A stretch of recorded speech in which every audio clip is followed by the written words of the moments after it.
짠.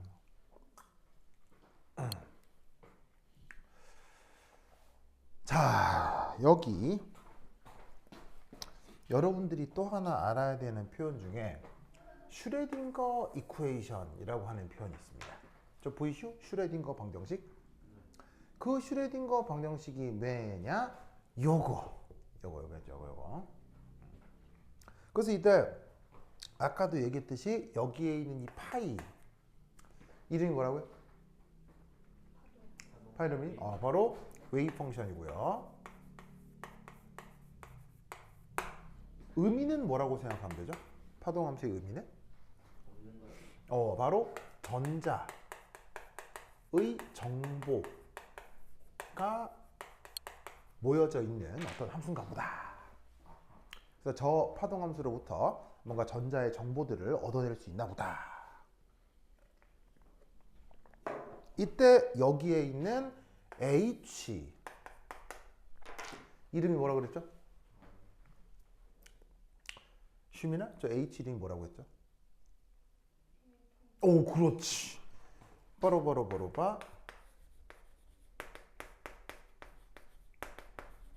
해밀토니안 오퍼레이터라고 했죠?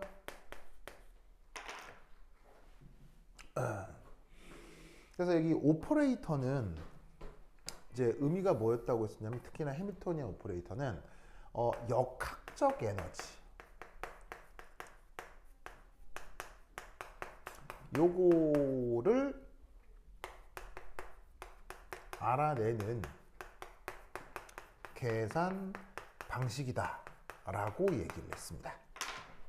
그래서 기본적으로는 편미분형 표현이고요. 편미분 방정식형 표현입니다.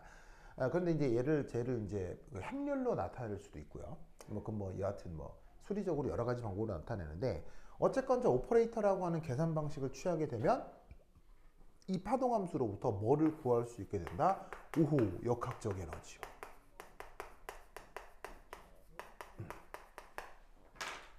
그래서 저렇게 표현되는 방정식을 슈레딩거 이퀘이션이라고 합니다.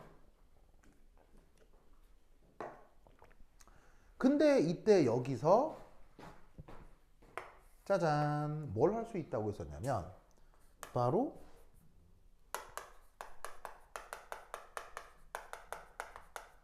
변수를 분리해낼 수 있다고 했었거든요. 그래서 여기에 있는 저 웨이브 펑션을 요렇게 분리해낸다고 했었습니다.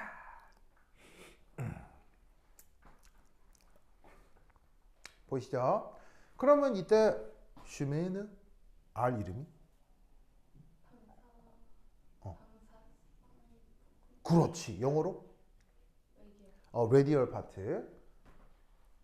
준영스 Y는 앵귤러 파트. 아시겠죠? 왜 자꾸 이름을 묻냐면 이 이름이 문제에 막 그대로 나오거든요. 그래서 이름에 익숙해야 실수하지 않고 받아들이겠죠. 자꾸 이름을 외우셔야 돼요. 그래서 R은 레디얼 파트, Y는 앵귤러 파트. 그래서 파동함수를 두 부분으로 나눌 수 있는데 그 테크닉을 변수 분리라고 했죠. 그런 상태로 얘를 풀어나갈 수가 있어요. 그러면 이렇게 해놓고 실제로 풀어나가는 방식이 있느냐? 내 교재에 있죠. 그 교재 어디에 있냐면 교재 102페이지 보시면 교재 102페이지 오른쪽 아래쪽 단락에 보시면 슈레딩거 방정식을 실제로 풀기가 교재에 나오죠? 나오죠? 거기 보시면 아래쪽에 막 수식이 자글자글 있고 뭐를 어디에 넣어라 뭘 어디에 넣어라 이상 표현이죠. 이거 요게 이걸 풀어나가는 과정입니다. 요거. 그래서 요게 요 과정을 따라가면, 그리고 이 과정이 의외로 그렇게 심각하게 어렵지 않습니다. 그냥 충분히 따라갈 수 있는 과정인데도 평소에는 그냥 해보지 않을 법한 계산이죠. 그래서 여러분 38기 선배였나 누구였나가 요거 보고 그대로 세부특기상에 썼어요. 요거 보고 그대로. 그래서 요거 그대로 냈다고 하더라고요. 그래서 뭐냐면은 필요하면 여기 이렇게 정보들이 있으니까 요거 가져다가 그대로 그냥 어디다 갖다 쓸 거 있으면 쓰시라고 하겠죠. 뭐 여하튼 그래서 이 슈레딩거 방정식을 수소 혼자 모델에서 적용해서 풀어나가는 과정이 교재에도 소개가 됩니다. 근데 아무래도 계산의 부담이 좀 있기 때문에 실제로 이걸 계산해라 가까지 시험에 나오진 않아요. 시험은 그래서 계산을 완료해서 나온 결과 분석만 시험에 나오니까 수학적인 부담에 대해서는 크게 걱정할 필요는 없습니다. 자, 그럼 이제 어떻게 되느냐? 이제 이걸 풀었다고 치고 첫 번째 1. 이게 수학적 편의성 때문에 짜잔.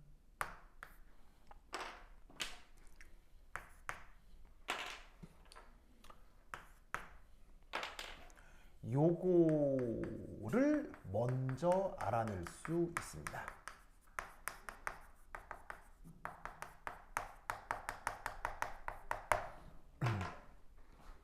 그래서 레디얼 파트하고 앵귤러 파트로 나누는데, 그러니까 이것도 어떤 수학적인 이유가 있고 풀어나가는 과정이 있겠죠. 근데 이거 구하는데도 한 일주일 걸려요. 요거 배우려면. 알겠어요?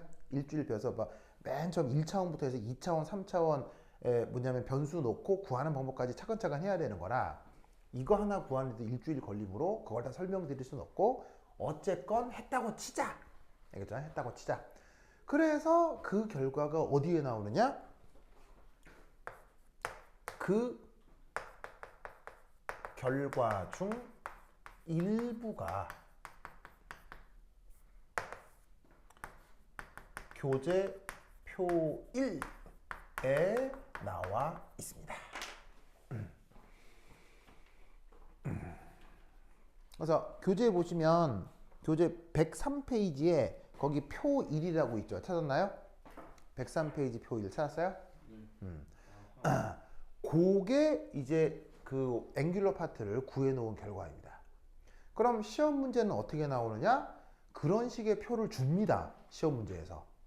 주고 거기에 나와 있는 결과를 가져다가 가공하기만 하면 되는 거예요. 알겠죠? 구체적으로 걔를 계산해라까지는 절대 낼 수가 없어요. 계산 부담이 어마어마하기 때문에. 그래서 그 결과를 주고 해석만 할 수 있으면 되니까 그렇게 어려워할 필요는 없어요.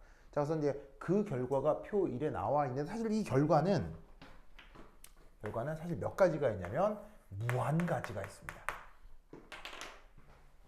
그래서 저 앵귤러 파트를 풀어냈고 그 풀어낸 결과가 사실은 무한 가지가 있으나 무한 가지를 수록할 수는 없잖아요. 그러니까 무한 가지 중 가장 작은 것부터 해서 한 7, 8가지 거기 소개해 놓고 있는 겁니다. 무슨 말인지 알겠죠? 그럼 필요하면 그러면 당연히 시험 문제도 그 안에서만 내겠죠. 요거 넘어서는 시험 문제는 절대 낼 수가 없어요. 그렇죠? 그래서 그 정도만 보고 분석할 수 있으면 돼요. 크게 걱정할 필요는 없고요. 자, 그래서 여기에 있는 요 앵귤러 파트가 표 1에 있는데 놀랍게도 이 모든 앵귤러 파트는 다음을 만족합니다.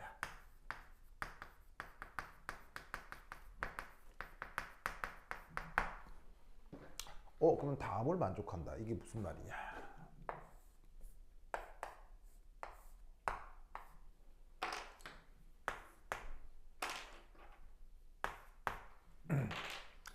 자, 이 앵귤러 파트는 변수가 뭐하고 뭐죠? 시타하고 파이죠. 한번 물을까요? 시타가 무슨 각도? 위도. 파이는? 경도. 위도, 경도죠? 그래서 표 1을 다시 한번 보시면요. 쑥 훑어보면 일반적으로 시타 변수하고 파이 변수가 진짜 나올 겁니다. 아시겠죠? 뭐 찾아지죠, 그렇죠? 그래서 이 변수하고 뭐 경도하고 위도가 변수인가 보다.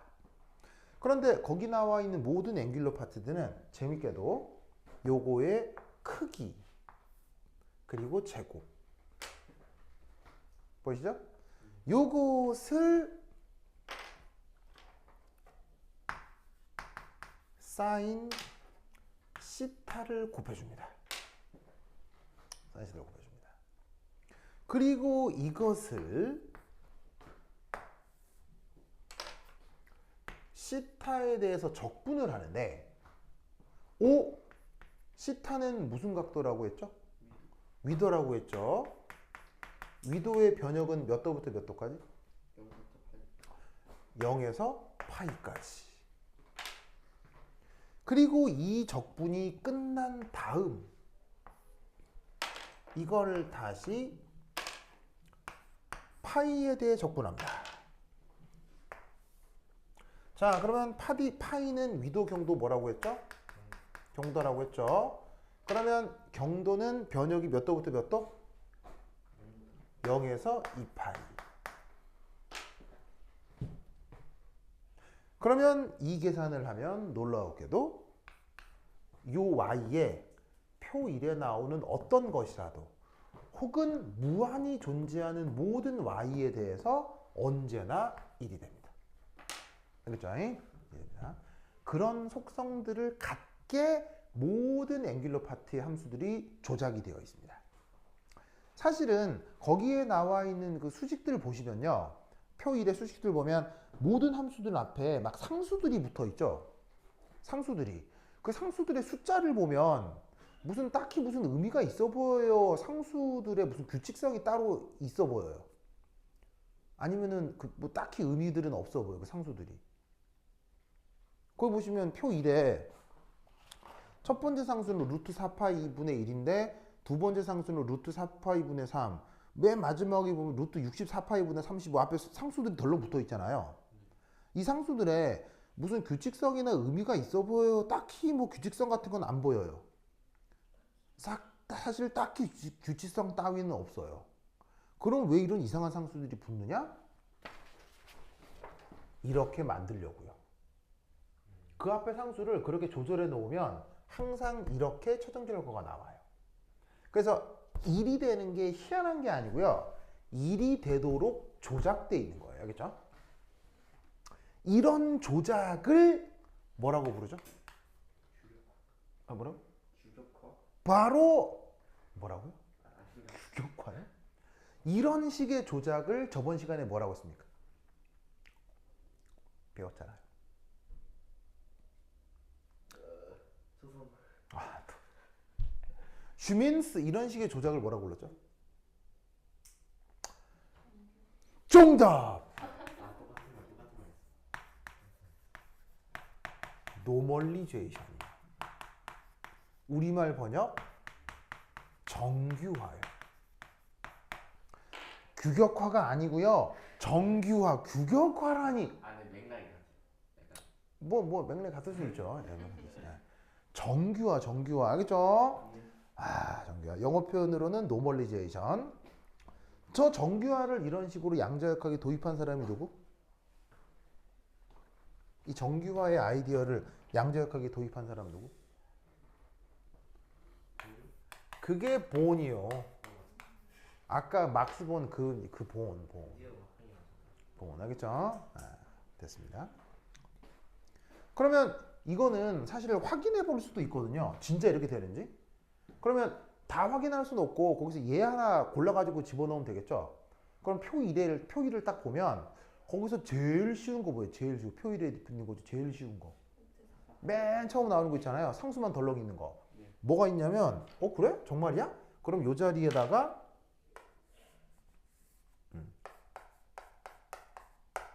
이걸 한번 넣어보자고. 그럼 정말 그렇게 되는지 확인해 보자는 거지. 그러면 우선 그걸 제곱하는 거잖아. 그럼 루트 4파이분의 1이 루트 벗겨져서 4파이분의 1이 되겠지. 근데 상수니까 제곱하 놓고 나면 시타하고도 파이하고도 관계 있어, 관계 없어? 관계 없지. 그럼 얘를 그냥 홀랑 앞으로 빼는 거야. 그럼 4파이분의 1을 앞으로 빼놓고 그럼 무슨 적분을 하라는 거지? 사인 시타만 0에서 2파이까지 전부 다 하라는 거 아니야. 그럼 여러분 적분을 배웠으니 사인 시타를 0에서 파이까지 적분하면 뭐야? 이게 아니라 0. 마이너스 코사인을 넣으면 자, 이럴 때 이제 테크닉 2죠, 2. 자, 테크닉 하나 기억해 두면 이거 수학 선생님들이 얘기해 줬을 거예요. 네, 왜냐면 이게 사인 함수가 이렇게 되잖아요. 이렇게 나눠 가지고 2분의 파이, 2분의 3파이, 2분의 3파이, 2파이 이렇게 되면 무조건 면적이 어떻게 된다 그래요? 1, 1, 1, 1 이렇게 된다고 하죠. 그래서 면적 크기만 보면 여기까지는 1, 2, 3, 4 알겠죠? 그러니까 뭐냐면 0에서 파이까지니까 두 칸이라고. 그러면 요거 상수 빼고 요거 적분하면 2거든. 그러면 4파이분의 1인데 2 앞으로 나왔지? 그 다음 파이에 대해서는 상수함수 적분이잖아. 파이에 대한 변수가 1도 없으니까. 그럼 파이를 0에서 2파이까지 적분하면 뭐야? 2파이지? 2파이 돼서 곱하면 1 나올걸? 무슨 말 알겠어요? 그러니까 하나가 가장 간단한 걸로 확인을 해보면 정말 그런 거예요. 그럼 거기 있는 나머지 것들도 진짜 하면 이렇게 나오기 때문에 그런갑다 이렇게 생각을 하면 되는 거지. 무슨 말 알겠죠? 그래서 저 앵귤러 파트에는 저런 성격이 있다라는 거 꼭 알아두시기 바랍니다. 됐죠? 자, 이때 요 계산 과정 속에서 표 1에 나와 있는 저 앵귤러 파트라는 함수가 나타날 수 있는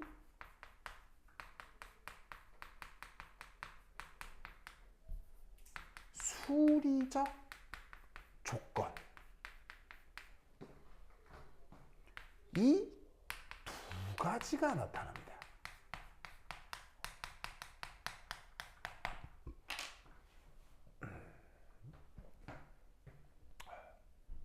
그래서 사실은 이 앵귤러 파트가 거기 표 2를 보시면 그거 자체로 정해진 값이 아니라 일반적으로는 시타 파이가 변수가 되는 사실은 다 함수 꼴들이죠. 표 1에 나와 있는 것들이 어떤 숫자로 뽕뽕뽕 나와 있는 게 아니라 그 자체로 하나하나가 다 함수잖아요. 그런 식의 함수가 규정되는 조건들이 있는데 그게 두 가지가 나타날 거예요. 이때 이 수리적 조건을 수학에서는 뭐라고 얘기해요? 이런 수리적 조건을 수학에서 뭐라고 얘기해요? 수학 전문 용어로.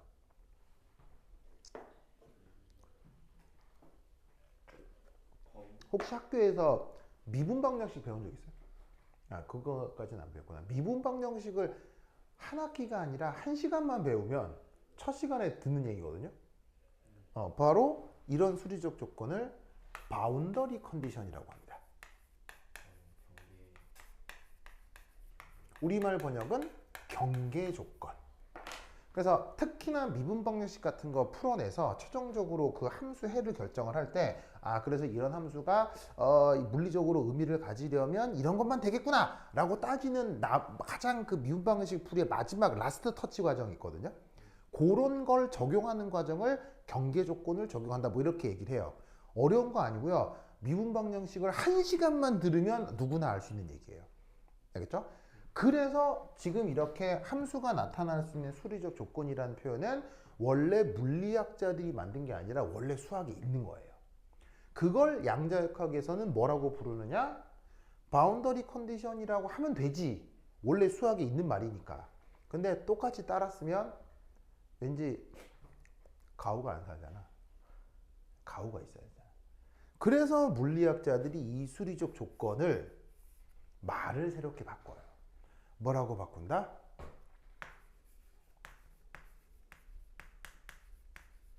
퀀텀 넘버라고 새롭게 이름을 맞추어 부릅니다.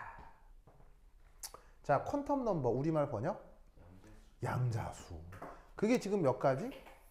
두 가지. 알겠죠? 그 두 가지의 첫 번째, 보시면 제가 편의상 알아낼 수 있다. 1 수록돼 있다. 여기 다시 이거 잘못 썼다. 이거 화살표고 요게 2. 미안. 번호를 새롭게 재조정. 2. 내가 잘못 썼네. 여기 1로 바꾸고 얘는 화살표 1에 있는 내용 다시 2. 이렇게. 원래 이거 이렇게 바꿨습니다. 그래서 1, 2, 3 이렇게 했는데 그게 아니고 1 얘는 1에 종속된 내용 1 다음 2 이렇게. 내가 잘못 썼네요.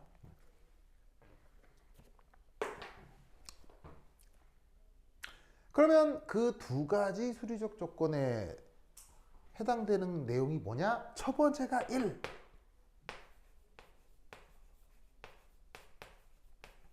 앵귤러 모멘텀 퀀텀 넘버입니다. 앞으로 퀀텀 넘버는 줄여서 QN 이렇게 쓰겠습니다. 아시겠지만 퀀텀 넘버 우리말 번역? 양자수. 그 유명한 양자수입니다. 그거를 내가 앞으로 QN 이렇게 줄여 쓸게요. 그럼 여기에 있는 앵귤러 모멘텀 퀀텀 넘버 우리말 번역이 뭘까요? 우리말 번역 각 운동량 양자수입니다. 그래서 우리말로 각 운동량 양자수라고 하는 게 영어 표현으로 앵귤러 모멘텀 퀀텀 넘버입니다.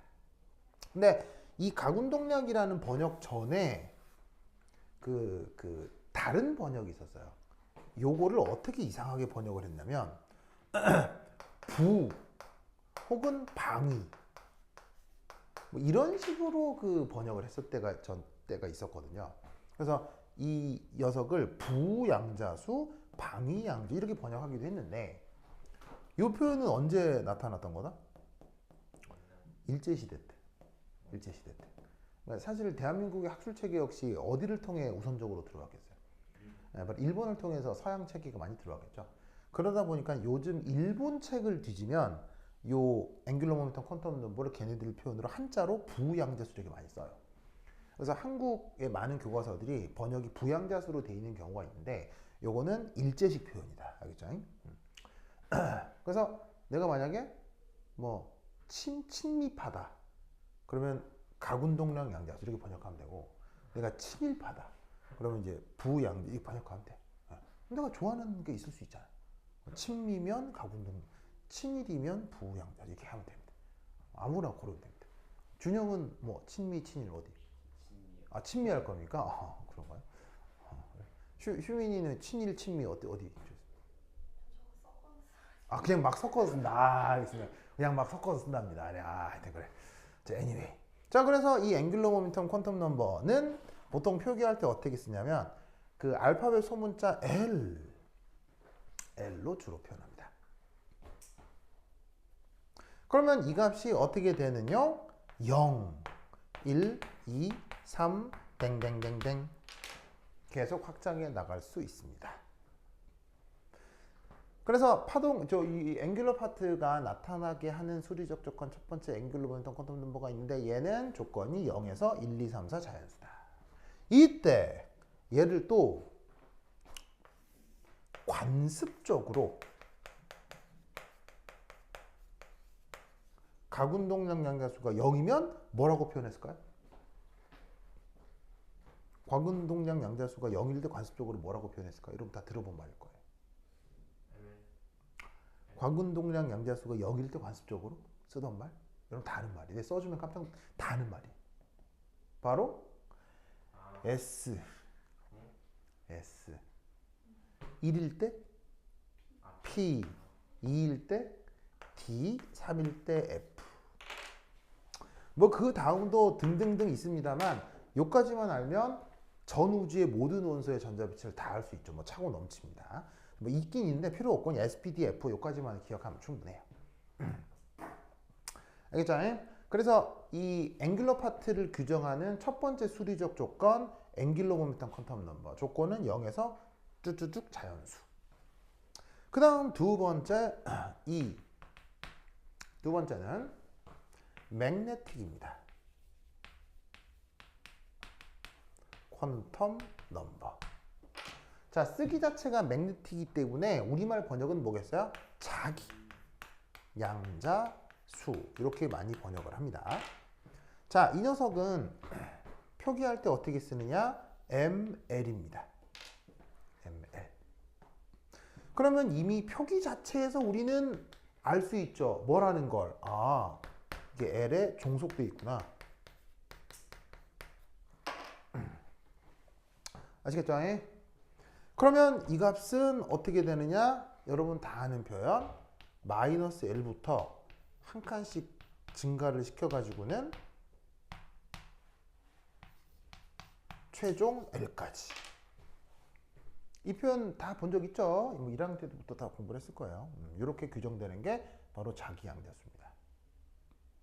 그래서 이 관련해서 뭐 아주 간단한 예시를 하나 들자면 뭐 예를 들어서 L이 2다. 그러면 이 경우 자기 양자수 ml은 어떤 값들을 가질 수 있다는 얘기예요. l이 2일 경우 2 넣으면 마이너스 2, 마이너스 1, 0, 1, 2 이렇게 5가지가 나타난다는 얘기죠. 맞습니까? 그래서 다시 표 2를 보시면 앵귤러 파트 혹은 앵귤러 펑션들이 표 1에 나와 있는데 그 나와 있는 표들 앞에 L과 ML이라는 항들이 다 따라 붙어 있죠. 그 L과 L이 이렇게 제시된 값들로 규정될 때만 나와 있는 앵귤러 파트들이 나타날 수 있다는 얘기인 거예요. 아시겠어요? 그래서 그 모든 함수들이 지금 5와 열을 맞추어서 정리가 쫙 돼 있잖아요. 5와 열 알죠? 5와 열. 이게 5와 열. 5와 열을 맞추어 얘네들이 예쁘게 이렇게 딱 줄을 서고 있는데 어떻게 줄을 서고 있냐면 L이 얼마, ML이 얼마, L이 얼마, ML이 얼마 이렇게 딱 다 줄을 서 있잖아. 그런 규정 조건을 가군동량 양자수, 자기 양자수라고 하는 것이지. 주변하겠죠? 그래, 좋아, 좋습니다. 5와 열 하니까 저기 저 뭐냐면 저기 수미도 군대 가봤어요? 군대 안 가봤어요? 그런 거예요? 그래. 저 준영이 군대 가봤어요? 그래? 그래. 갑자기 군대 하니까 뭐 이런 생각이 들어서. 그래서 한국은 총기 자유 국가가 아니잖아요.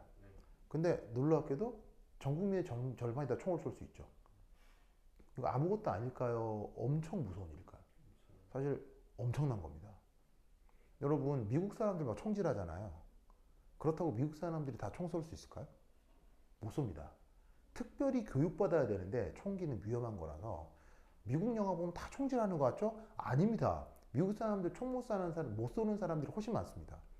근데 대한민국은 국가적으로 훈련을 시키기 때문에 전 국민의 절반이 그냥 알아서 총을 쏠 수 있습니다. 네, 사실은 한국은 무서운 나라예요. 무서운 나라예요. 네, 뭐 하여튼 그렇죠. 그래서 이렇게 남녀 평등을 부르짖으면서 그 여성도 국방의 의무를 져야 하지 않느냐라고 얘기를 하는 사람들이 있죠. 당연히 이렇게 그 말뜻은 이해가 되고요. 그리고 다른 나라들의 경우 여성도 국방의 의무를 지는 데 있어 없어요? 있습니다. 스웨덴이나 이스라엘 같은 경우 여성도 다 군대 가거든요. 근데 김선아와 정가연 정관이 군대를 가야 되느냐를 생각을 했을 때 나만 갔다 오면 됐지 또 굳이 그런 생각이 드는 것도 한 사실이에요. 우리 딸들까지 군대까지 가가지고 그 고생하는 거 하는데 그래도 나는 이건 했으면 좋겠어요. 그 군대 가서 훈련병 시절에 받을 수 있는 훈련 중에 훈련 기간에 받는 훈련 중에 군대에서 받을 수 있는 것 중에 가장 끔찍한 훈련 바로 화생방 훈련입니다. 화생방 훈련. 나는 여성들까지 군대에 가야 된다까지 그렇게 강력하게 주장하고 싶지는 않거든요. 왜냐면 여성도 여성의 나름의 역할을 사회에서 하면 되죠. 난 아주 꼰대고 아저씨라서 그런지 모르겠는데 남자들만 갔다 오면 되지 그까지 그거 심각하게 생각하고 싶지는 않거든요. 그럼에도 군대를 갔다 온 내 입장에서는 이거는 해야 될 것 같아요. 뭐냐면 전 국민이 화생방 훈련은 다 받아봤으면 좋겠어요. 진짜로. 그러니까 남녀 불문하고 그러니까 병역의 의무를 지라는 건 아니고 여성들도 군대에 와서 화생방 훈련은 한번 받아봤으면 좋겠어요. 왜냐? 화생방 훈련 첫 번째 몸에 해로워요? 무해해요? 무해합니다. 화생방 훈련은 100% 무해합니다. 그럼 화생방 훈련은 뭐다? 몸에 완벽하게 무해한데 몸에 오직 고통만을 주는 훈련입니다. 몸에 무해합니다. 의학적으로 아무런 문제가 없어요. 근데 화생방실에 들어가잖아요. 진짜 이런 고통이 있을까 싶을 무지막지한 고통을 경험할 수 있습니다. 진짜 세상에 이렇게 아픈 게 있어? 하는 고통을 받게 됩니다. 근데 어디 경찰이나 어디 검찰에 끌려가서 고문 받는 거 그런 거 아닙니다. 왜냐하면 고문 받으면 몸 상합니까? 안 상합니까? 고문 받으면 몸 엄청 상하거든요. 물고문 받고 손톱 뽑히고 하면 사람 병신 됩니다. 알겠어요? 전기 고문 당하고 이러면 사람 반병신 됩니다. 근데 화생방 훈련 받으면 몸에 물이 갑니까? 전혀 안 갑니다. 그러니까 어디 끌려가서 고문 받는 게 아니기 때문에 의학적으로 큰 문제가 없단 말이에요. 그런데 화생방실에 딱 들어가잖아요. 고통이 있잖아요. 인간이 경험할 수 있는 진짜 극악 난이도의 고통을 경험할 수 있습니다. 그러면 너무 아프잖아요. 그러면 어떤 생각이 들게요? 너무 아프면 국방의 중요성에 대해 생각하게 돼요. 내 말 이해해요? 자 봐요. 너무 아프면 논리가 중요할까요? 안 중요할까요? 안 중요합니다. 너무 아프면 무엇에 대해서만 생각하게 되냐면 폭력의 무서움. 알겠어요? 자, 누가 날 때려요. 근데 아무 이유 없이 때릴 수도 있나요? 네. 아무 이유 없이 폭력을 당할 수도 있어요. 그런 아무 이유 없이 극악의 폭력을 당한다. 사실 좋은 일이에요? 너무 끔찍한 일이에요? 너무 끔찍한 일이죠. 그래서 우리도 국방이 필요한 거예요. 우리가 남을 공격하기 위해서라기보단 아무 이유 없이도 폭력은 가해질 수 있거든요. 아주 비논리적으로. 이번에 비상계엄도요. 논리적이에요. 사실 논리를 찾기는 좀 쉽지 않아요. 원래 내 개인적으로는 좀 무논리하다고 생각 들거든요. 그런 식으로 폭력 사태는 언제나 일어나요. 근데 그런 무논리, 무지성의 폭력이 일어난다면 너무 끔찍하기 때문에 그걸 우리가 준비를 해야 되지 않겠느냐. 그래서 전 국민이 모두 국방의 의무를 가질 필요는 없지만 전 국민이 국방에 대한 경각심은 가져야 하는 게 아닌가.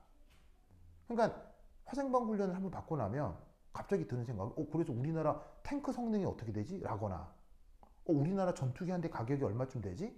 이런 생각을 해야 된다고 봐요, 나는. 무슨 말이겠죠? 슈미나? 미국이 수출하는 그 F-35 전투기 한 대 가격이 얼마예요? 모르잖아요. 그거 우리나라가 사요, 안 사요? 여러 대 사잖아요. 무슨 말인지 알겠어요? 국방을 위해서. 그리고 미국의 국익을 위해서. 미국의 국익을 위해서 우리가 산다. 무슨 말인지 알겠어요? 그렇게 미국의 전투기 등등해서 미국 무기를 우리나라가 1년에 얼마씩 사줘요? 모르잖아요. 30조예요, 30조. 매년 우리가 미국에 30조씩 돈을 갖다 바치면서 무기를 사줘요. 그럼 그건 첫 번째, 우리나라의 국방에 도움이 되긴 하겠죠? 두 번째, 미국의 어떤 대기업의 간부는 그걸로 요트를 사고 있을 거란 말이에요. 이해하겠어요? 30조씩이나 미국에 가니까 그 비행기를 판 미국의 로키드 마틴이나 보잉사의 회장들이 있을 거 아니에요. 그 사람들은 그거 봐서 8천억짜리 요트 한 대씩 사는 거예요. 그걸로 띵가띵가 노는 거죠. 무슨 말 하는지 알겠죠? 그러면 그 F-35 전투기 한 대 얼마냐? 1,500억 해요. 한 대에. 1,500억. 말이 1,500억이지. 무슨 말인지 알겠어요? 그러면 그 큰 세금이 지출될 때 뭔가 불법적인 일들도 벌어질까요? 벌어질 여지가 없다고 얘기하기 어렵겠죠. 무슨 말인지 알겠어요? 그렇다면 그런 중요한 일에 엄청난 세금을 갖다 쓰는데 비리가 발생한다. 그건 좋은 일이에요, 나쁜 일이에요? 매우 나쁜 일이죠. 그럼 우리가 그것 또한 관심 갖고 지켜볼 필요가 있다는 거죠. 그래서 여러분 놀라지 마세요. 스위스 같은 경우는 전투기 선정 어떻게 하게 해요? 스위스가 프랑스 라팔, 그 다음에 미국 F-35, 그 다음에 영국 어디 해가지고 몇 개 전투기에 입자리 붙었거든요. 그럼 결정하면 되는 거 아니에요. 그럼 그런 결정을 보통 어디 있어요? 국방부에서 하죠. 근데 스위스는 어떻게 하게 해요? 국민투표합니다. 기종 선정하는데. 그러면 국민투표로 기종 선정한다는 얘기는 적어도 스위스 사람들은 자기 나라에 도입되는 전투기 가격은 안다는 얘기예요. 무슨 말인지 알겠어요? 근데 수민이 이런 생각 한 번도 안 해봤죠. 자기도 안 해봤죠. 그래서 전 국민에게 화생방 훈련을 내가 만약에 대통령 되면 이거 입법할 거예요. 전 국민에게 화생방 훈련을. 알겠어요? 인생에 한 번 해볼 필요가 있어요. 두 번 다시 할 필요는 없는데 진짜 너무 끔찍하거든요. 인간의 밑바닥에 있는 추함을 다 볼 수 있어요. 왜냐면 이게 CS 가스라고 하는데 이게 딱 호흡해서 들어가잖아요. 그럼 코, 입, 그다음에 뚫려 있는 모든 구멍으로 다 들어가요. 뭐 귀, 눈 다 들어가요. 그럼 어떻게 되느냐? 모든 구멍이 불타는 것 같은 느낌이 나요. 호흡하면서 이 공기가 목으로도 들어가잖아요. 목부터 불이 나는 느낌이 나요. 목, 코, 입, 눈 다 타는 느낌이 나요. 정말 죽음의 느낌이 나요. 그러면 눈물 줄줄줄줄, 콧물 줄줄줄줄, 침 줄줄줄줄. 인간이 보일 수 있는 가장 추한 모습을 다 볼 수 있어요. 무슨 말인지 알겠어요? 근데 그런 모습도 때론 필요해요, 필요 없어요? 필요하다니까요. 무지성의 폭력의 상황에서는 인간도 그런 모습을 보여요. 그런 걸 경험해 볼 필요가 있다는 거예요. 무슨 말인지 알겠죠? 그래야 폭력의 무서움을 알거든요. 근데 걔는 몸에도 무해하니까 난 굉장히 괜찮은 거라고 봐요. 그래서 했으면 좋겠는데 어제 슈민 화생방 하면 어때? 이렇게 오와 열을 맞춰 하나 둘 그래서 화장실에서 막끔 슈민 어때 한번 어때요? 그래요. 네, 거기 하면 진짜 막 구르고 있잖아요. 막 살려주세요 막 난리도 아니에요. 진짜 장난 아닙니다. 그거 진짜 와 이제 진짜 추합니다. 그거 진짜 가면 인간이 그래 사실 동물일 뿐이었지라는 거기서 다 나타납니다. 네.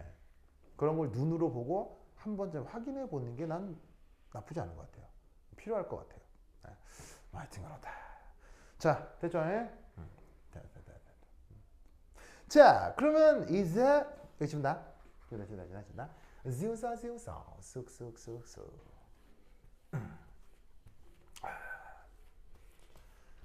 자, 그 다음 세 번째 3.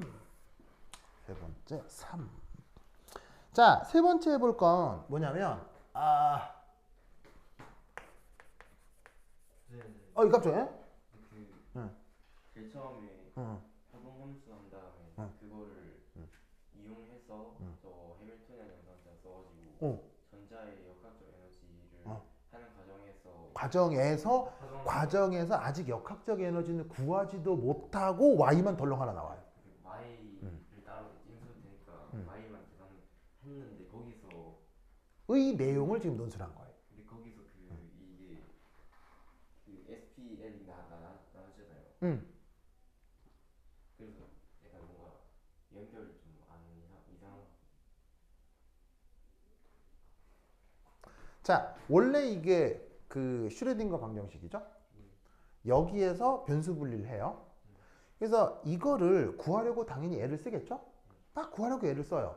쓰는데 갑자기 레디얼 파트를 구하기도 전에 여기에 있는 역학적 에너지를 구하기도 전에 Y를 먼저 계산을 하게 돼 있어요. 자연스럽게. 그래서 아직 역학적 에너지가 어떻게 되고 레디얼 파트가 어떻게 되고는 나중 얘기고 우선 앵귤러 파트를 구한 결과가 앞서 표 1에 나오게 된다는 얘기예요. 그래서 그거를 정리한 게 L이 얼마다 그 다음에 ML이 얼마다 등등등이 나오죠. 그런 계산 결과 후에 이 Y를 이건 뭐 내일 얘기를 하려고 했는데 이 Y를 다시 여기에 집어넣어요. 그렇게 구한 Y를 다시 Y에 집어넣어서 계산을 하면 그때 드디어 레디얼 파트와 역학적 에너지를 다시 다 전체를 구할 수가 있어요. 그러면 레디얼 파트도 알게 되었죠. 앵귤러 파트도 알게 되었죠. 그 두 개를 곱해서 다시 파동함수 표현을 하는 거예요. 그 파동함수 표현에 SPDF를 붙였던 거예요.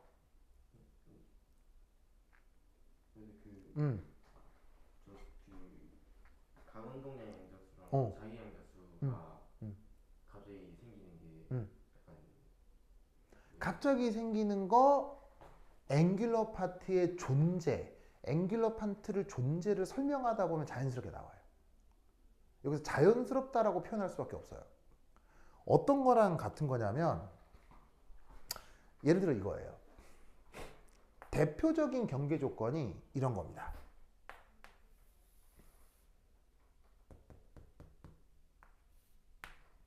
여기서 이런 웨이브를 뭐라고 하죠? 정상파라고 하죠. 그 다음 요런 정상파가 만들어질 수도 있죠. 그 다음에 요런 정상파가 만들어질 수도 있죠. 그럼 이런 정상파, 요런 정상파, 요런 정상파 만들어질 때 그 조건이 어떻게 되냐면 여기서부터 여기까지가 거리 L이라고 했을 때 L이란 것 안에 파장의 절반이 한 개가 있다. 파장의 절반이 두 개가 있다. 파장의 절반이 세 개가 있다. 이런 표현 본 적 있죠? 그래서 얘를 일반적으로 이렇게 쓰고 예를 들어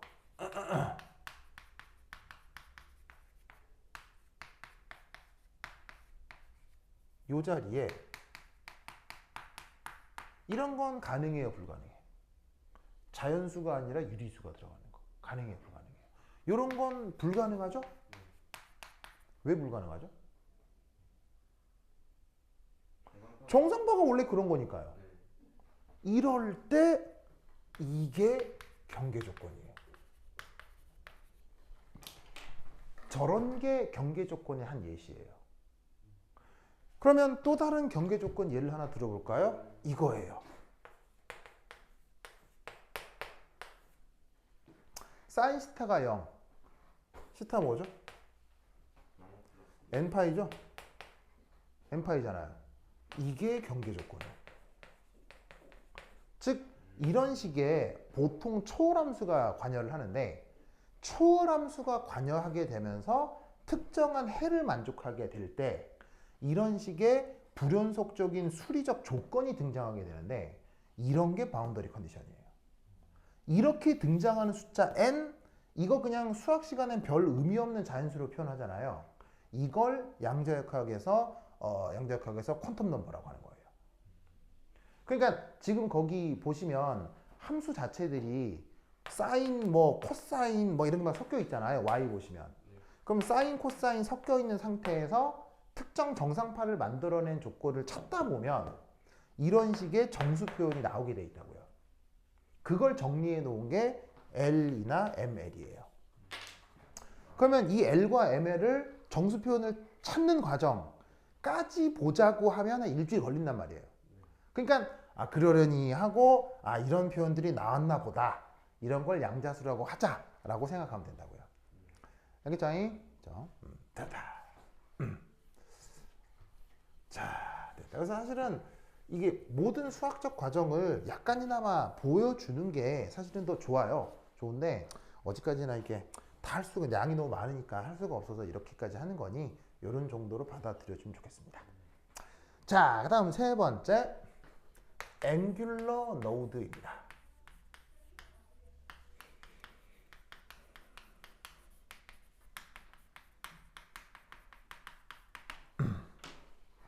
앵귤러 노드가 나타날 수 있다.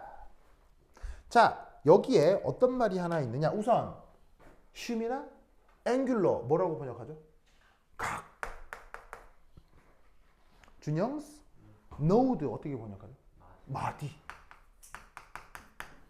그래서 여기에 있는 앵귤러 노드는 우리말로 각마디. 알겠죠?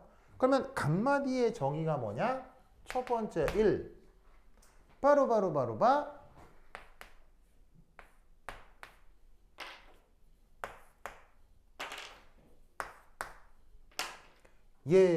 얘라고 했네요. 자, 준영스 얘 이름이 앵귤러 펑션. 좋아요. 앵귤러 펑션, 앵귤러 파트. 그래서 앵귤러 펑션, 앵귤러 파트 얘를 0으로 만드는 조건입니다. 이걸 각마디라고 합니다. 알겠죠? 그런데 이놈의 강마디는 놀라웠게도 항상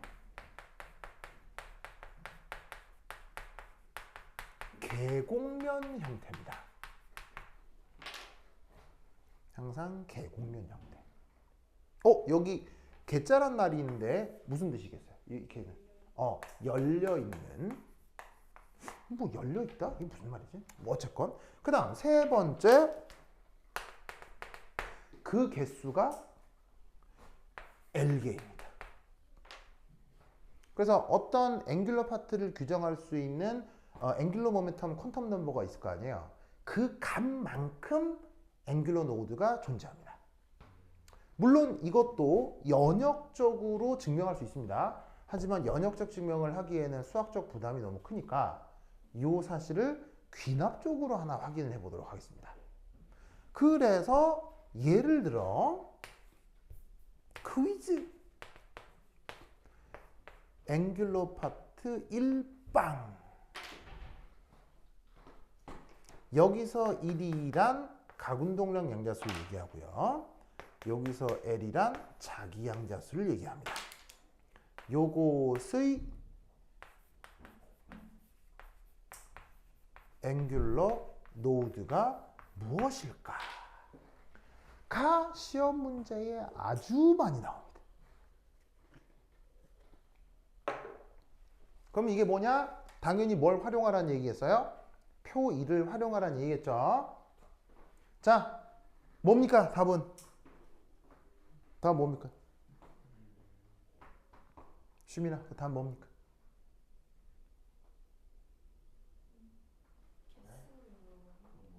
앵귤러 노드가 수학 시간에 배우는 뭐입니다. 수학 시간에 이 앵귤러 노드를 뭐라고 부릅니다. 그게 뭐냐고요. 그러니까 최종적인 답은 y1방이라고 하는 앵귤러 파트가 있을 거 아니에요? 거기서 앵귤러 노드를 구하면 그게 수학 시간에 이거지 라는 뜻입니다.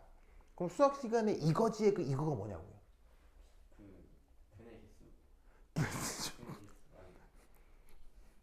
뭘까요? 수학 시간에 이 말 맨날 씁니다. 거의 맨날. 하루도 수업을 들으면 거의 하루도 안 쓰는 말이 없어요. 이 말 맨날 씁니다. 수학 수업을 들으면. 수학 공부를 해도. L 말고. 아니, 앵귤러 노드. 이거의 앵귤러 노드. 봅시다. 뭐 해보죠. 자, 그러면 y1방을 찾아야 할 거 아니에요. 그죠? 그럼 y1방이 표 1에 있죠? 자, 있는 대로 부르세요. 자, 불러보세요. 찾아서 불러보세요. 그러면 이런 종류의 문제가 나온다면 문제가 어떻게 출제된다는 얘기예요. 그 말씀드린 표 1이 제시된다는 얘기죠. 제시된 표에서 찾으면 된다는 얘기예요. 자, y1방. 자, 슈민아 불러봐. 뭐야? 루트. 요거. 그 다음? 코사인 시타. 준영 찾았어요? 네. 이렇게 돼 있죠. 자, 그러면 노드는 뭐야? 그걸 뭐로 만드는 조건? 이걸 0으로 만드는 조건. 알겠죠? 그러면 이때 이게 뭐냐고요? 뭐예요? 2분의 3파이. 자, 슈민스 얘가 뭐였어요? 얘 뭐였어요?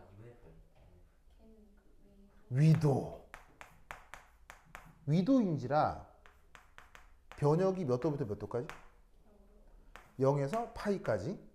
그럼 0에서 파이까지 해서 0으로 만드는 시타 값이 뭐냐고요? only 2분의 파이라고요. 그래서 y1방의 앵귤러 노드는 시타 이퀄 2분의 파이예요.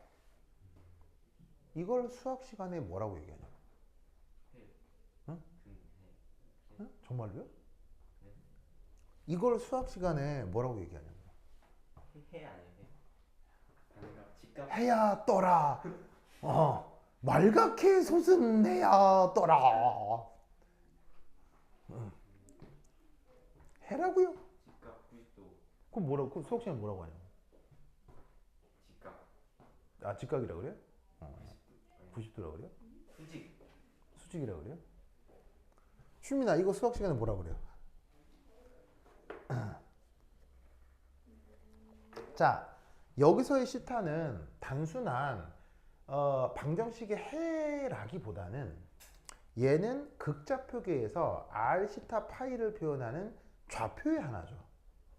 좌표가 2분의 파이다. 이게 기하학적으로 뭐겠냐는 거예요. 위도는 어디로부터의 위도죠? 북극으로부터의 위도잖아요. 그러면 북극이 있으면 90도가 여기잖아요. 북극이 있으면 90도 여기잖아요. 이거잖아요. 어디냐고? 무슨 평면? 수평면. 무슨 평면? YZ XY 평면. XY 평면이라는 얘기예요. 그래서 그래프일 때 항상 즉 뭐냐면 XY 평면을 직교좌표계에서 XY 평면이라고 하는 걸 극좌표계에서는 시타 이퀄 2분의 파이라고 하는 거예요. 무슨 말인지 알겠어요? 이거는 방금 여러분 얘기했듯이 방정식의 해인데 단순히 그게 아니라 어떤 기하학적 상황을 표현하는 극좌표계의 식 표현인 거예요. 그러니까 보통의 우리가 수학 시간에 XY 평면이라고 얘기할 걸 극좌표계에서는 시타 이퀄 2분의 파이라고 표현한다는 얘기예요. 이해하셨어요? 이해했죠? 그래서 이 녀석의 앵귤러 노드는 현재 지금 XY 평면이 되는 겁니다. 그럼 여러분 잘 보세요. XY 평면이면 열려 있어요, 닫혀 있어요? XY 평면이니까 뻥 뚫려 있잖아요. 열려 있죠. 두 번째, 몇 개 있어요? 몇 개 구했어요? 이렇게 한 개 구했죠. 왜 한 개겠어요? L이 뭐니까? 1이니까. 아시겠죠? 그러면 이때 여기에 있는 이것을 XY 평면 전체에 그려볼 수 있겠어요?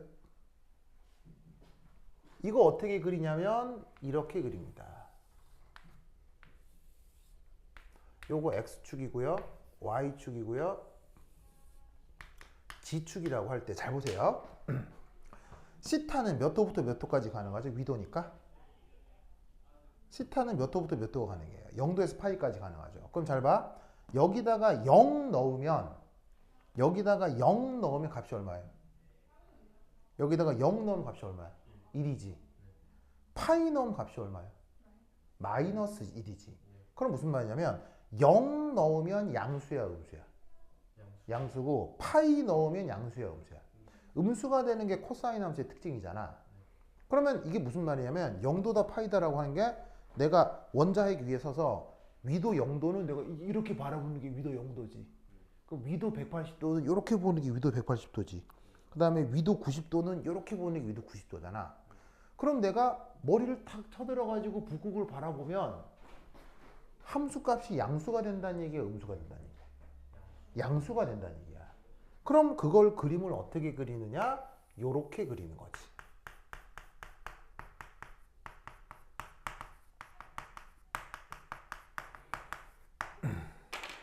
그런데 남극 쪽으로 위도를 90도보다 더 크게 바라보게 되면 90도보다 각도가 커지면 코사인 함수는 양수야, 음수야? 음수가 되지. 90도가 넘어가면 코사인 값은 음수잖아. 그러니까 남극 쪽으로 바라보게 되면 이런 식의 마이너스 함수 값이 나타나게 된다고.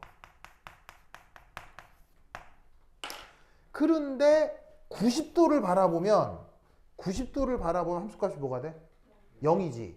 0은 양수야, 음수야? 0은 양수도 아니고 음수도 아니지. 그러면 90도를 바라보면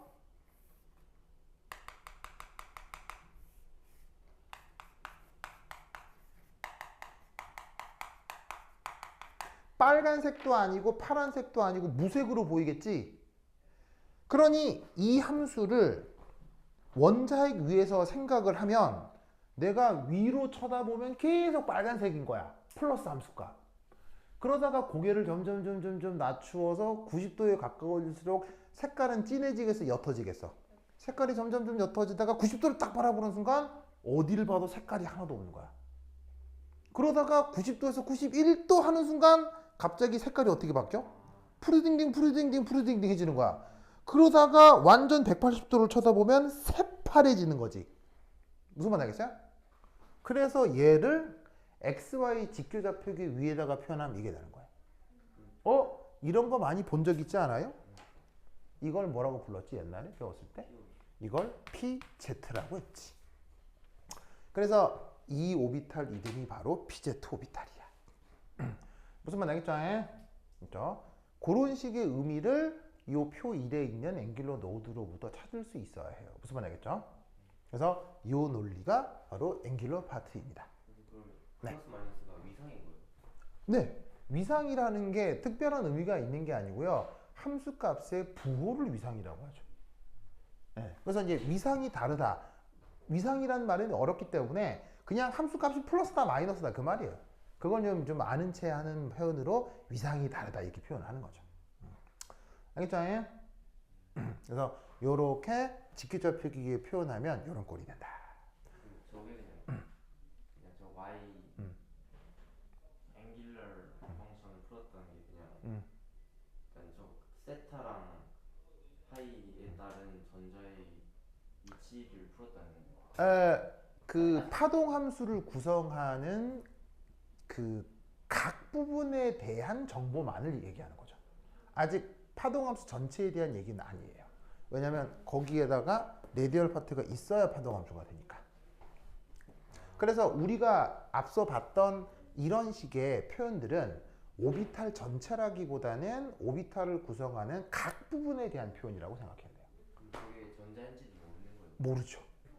그냥 사실은 이걸로 실제로 전자 밀도 분포가 존재한다는 사실은 거짓말이에요.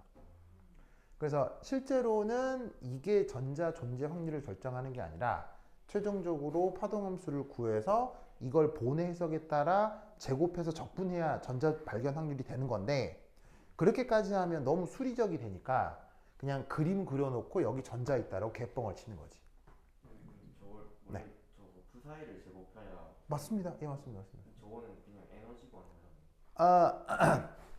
에너지를 구하는 것과 별개로 이 녀석을 크기 제곱해서 적분하면 전자 발견 확률을 또 따로 구할 수 있다는 얘기예요. 이거와 별개로 이거와 별개로 얘를 크기 제곱해서 중적분하면 이게 확률이 된다고요. 그럼 지금 저거를 해야 되는데 그걸 네. 하려면 푸사이에 대한 정보 필요한데 그걸 하기 위해서 그렇죠. 이걸 하기 위해서 각각을 구해야 되는 거예요. 근데 각각 중 y만 지금 구해놨다고요. 네. 그래요? 그러면 다음 시간엔 내일은 요걸 해볼 거라는 얘기죠, 그렇죠? 오케이, 됐다. 그럼 그지? 다음 시간에 안녕. 슈민 안녕. 슈민 이거 안 해주는 거예요? 그래서 내일 몇 시지? 내일 내가 4시 반이라고 했지. 4시 반. 알겠죠? 내일 4시 반. 오세요, 알겠죠? 그렇죠? 그래. 오케이, 됐다.